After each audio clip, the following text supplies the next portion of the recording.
바이든 대통령과 트럼프 전 대통령이 각각 민주당과 공화당의 슈퍼 화요일 대선 경선에서 압승하면서 11월 대선에서 바이든 대 트럼프 리턴 매치가 성사됐습니다.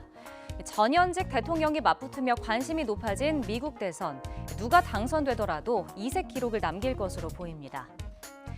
먼저 이번 대선 트럼프 전 대통령이 바이든 대통령의 재선을 막기 위해 대선에 도전하는데요.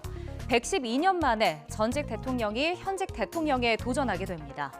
1912년 시어도어 루스벨트 전 대통령이 윌리엄 하워드 태프트 당시 대통령과의 맞대결을 위해 도전장을 낸 적이 있었고요. 또 그보다 앞선 1892년에도 벤저민 해리슨 당시 대통령과 전직 그로버 클리블랜드 전 대통령이 맞붙기도 했습니다. 이번 대선에서 만약 트럼프 전 대통령이 승리하면 미국 역사상 132년 만에 두 번째 징검다리 재집권에 성공한 대통령이 됩니다. 미국에서 대통령이 연임하면 대가 바뀌지 않습니다.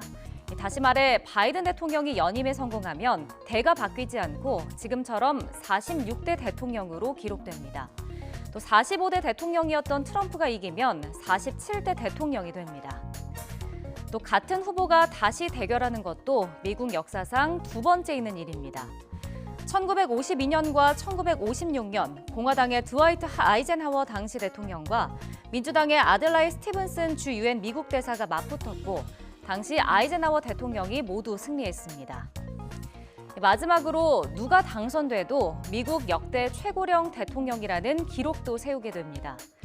바이든 대통령이 연임에 성공하면 내년 82살에 취임하게 되는데 지난 2021년 당선 때 최고령이었던 기록을 스스로 경신하게 됩니다. 또 트럼프 전 대통령이 다시 당선되면 78살에 대통령직을 시작하는데요. 같은 78살에 취임한 바이든 대통령보다 트럼프 전 대통령의 생일이 5개월 더 빨라서 누가 당선되든 최고령 대통령이 될 것으로 보입니다.